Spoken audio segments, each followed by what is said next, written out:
বাঁ হাতের থেকে অসহ্য যন্ত্রণা, এই ব্যথা যেটা উনি সাসপেক্ট করছেন সেটা হচ্ছে গিয়ে স্পন্ডিলাইটিসের একটা সিমটম। ধরে প্রচুর কাহিল, ওকে তো দেখাতে তো পারছি না আপাতত। আমাদের ব্লগ দেখো, হয়তো ভাবছো যে কেন ব্লগ আসছে না বা কিছু, সমস্ত কাজ একটু হ্যাম্পারই হয়েছে আমাদের। যাই হোক, দেখা যাক আপাতত।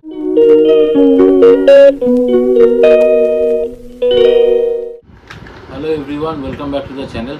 তো একটুখানি তো ডাউন দেখেই বুঝতে পারছো, তার কারণটায় আসছি। বলে নিই সেটা হচ্ছে গিয়ে, সবাই তোমরা জানতে যে রবিবার দিনকে আমার সেই ভাগ্নির মুখে ভাতের অনুষ্ঠান ছিল, রাইস সেরিমনি, যেটা কলকাতায় হওয়া। সে অনুষ্ঠান তো হয়েছে, সেই অনুষ্ঠানে সন্ধ্যাবেলা আমরা উপস্থিত ছিলাম। তার আগের দিন শনিবার সেই গঙ্গা নিমন্ত্রণের জন্য সেখানেও যাওয়া হয়েছিল। বাট গরমটা এতটাই ছিল এবং সব কিছু মিলিয়ে মিশিয়ে আজকে সোমবার সকাল থেকে আমার মিসেসের শরীরটা একটু বেশি খারাপ। খারাপ ইন দ্য সেন্স এইভাবে যে আজকে ভোরবেলা 7টা সাড়ে 7টা নাগাদ হঠাৎ করেও ঘুম ভাঙে এবং ব্যথার জন্যই ঘুম ভাঙে, যে এই বাঁ হাতের থেকে অসহ্য যন্ত্রণা, এই ব্যথা বুক হয়ে ঘাড় হয়ে ছড়াতে থাকে।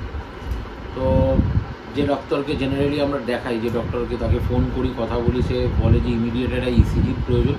বাট সে আজকের ডেটে কলকাতায় অ্যাভেলেবেল নয়, তো বলে যে অন্য কাউকে সেই ইসিজি রিপোর্ট করে দেখাবার জন্য। তাড়াতাড়ি তড়িঘড়ি ছুটি, তাকে নিয়ে স্কোয়ার বলে আমাদের এখানে বাইপাসের কাছাকাছি একটা ডায়াগনস্টিক সেন্টার রয়েছে, সেখানে গিয়ে তড়িঘড়ি ইসিজি করানো হয় এক দাদার রেফারেন্সে। এমনি ডক্টর প্রেসক্রিপশন ছাড়া তো করে তো দেয় সবটাই ওখানে, কিন্তু এক দাদা রয়েছেন আমাদের এখানে, মানসদা, মোটামুটি আমাদের এই বেলেঘাটা অঞ্চলের অনেকেই চেনেন মানসদাকে।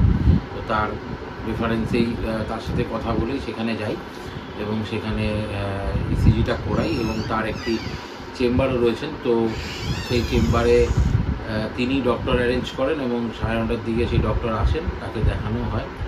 বিষয়টা সেটা হচ্ছে গিয়ে, আমরা তো জেনারেলি বাঁ হাত থেকে ব্যথা হলে ভাবি যে হার্টের কোনো হার্ট অ্যাটাক বা ওই জাতীয় কোনো সিমটম হচ্ছে, কিন্তু ডক্টর দেখে বলেন যে ইসিজি রিপোর্ট ওয়াইজ সেরকম কিছু নেই। এবং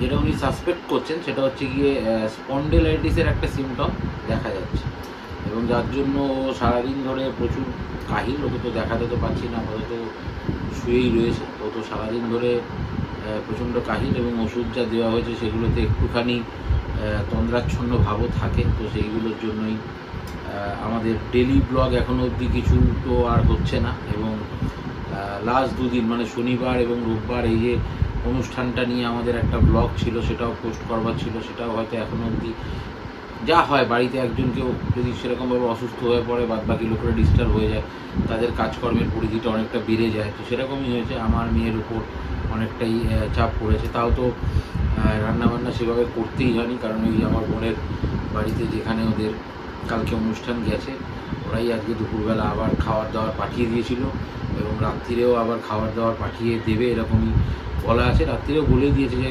খাবার পাঠিয়ে দেবে, বা হয়তো আমাদের ওই বাড়িতে একটু গিয়ে খেয়ে আসতে হবে, ওর খাবারটা হয়তো নিয়ে আসবো। তো এরকমই একটা ব্যাপার। তো যাই হোক, সবাই পাশে আছে। তো তোমরা যারা নর্মাল আমাদের ব্লগ দেখো, হয়তো ভাবছো যে কেন ব্লগ আসছে না বা কিছু, তো এগুলো হচ্ছে রিজন যে শরীরও একটু বেশি খারাপ ছিল, তারাপীঠ থেকে আসার পর থেকে একটু একটু করে খারাপ হচ্ছিল, বাট সেটা গিয়ে আজকে ফাইনালি একটা জায়গায় দাঁড়ায়। এবং এর জন্যই আর কি, ঠিক সব কিছুর মধ্যে ইনভলভ হয়েও কোথাও গিয়ে বাড়ি ফিরে আসার পর একটা কী বলবো, ও ঠিক স্টেবল ছিল না। তো সেই জন্যই আর কি সমস্ত কাজ একটু হ্যাম্পারই হয়েছে আমাদের। যাই হোক, দেখা যাক আপাতত, যত তাড়াতাড়ি ও রিকভার করে ততটাই ভালো। ততদিনের জন্য একটু হয়তো আমাদের ডেলি ব্লগ বা এই লাইভ এই সমস্ত প্রোগ্রামিং হয়তো একটু অসুবিধা হবে। তোমরা হয়তো বসে থাকো সবাই আমাদের সব কিছু দেখবার জন্য, but it's seriously tough time, যে হঠাৎ করে এতটাই অসুস্থ হয়ে পড়েছে। তো দেখা যাক, যত তাড়াতাড়ি পারবো আমরা চেষ্টা করব যে আমাদের ডেলি রুটিনের মধ্যে ফেরা।